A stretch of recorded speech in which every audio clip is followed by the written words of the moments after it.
I did my internship at the Park, Kolkata. I spent 6 months there in all the departments, 1.5 months in the four core departments. Uh, it was a tough time, as you know, all right, that during internship, all right, you're expected to do anything and everything in the hotel. And I would advise you not to shy away with it. When you are open-minded again, when you are having a positive attitude, the seniors will respond to you.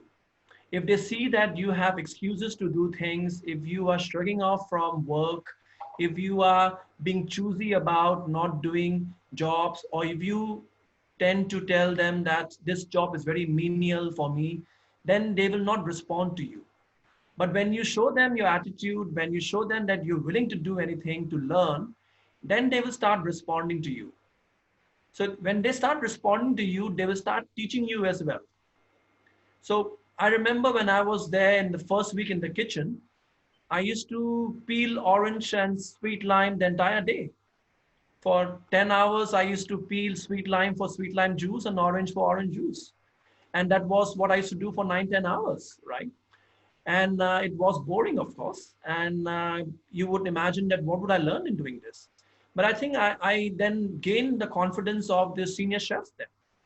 And then they started taking interest in me and saying, okay, fine, after this, what do you want to learn? Then I used to request them to teach me to make something or to cook something or to learn about a cuisine maybe. And that's how they started supporting me as well. So when you go for internship, it would be difficult, right? It's not rosy pictures and it is testing time. The industry is trying to test you as well.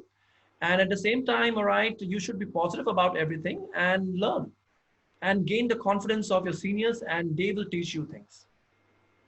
So yes, I had a great experience at the Park, Calcutta, and I'm very grateful for that time. IIHM International Institute of Hotel Management.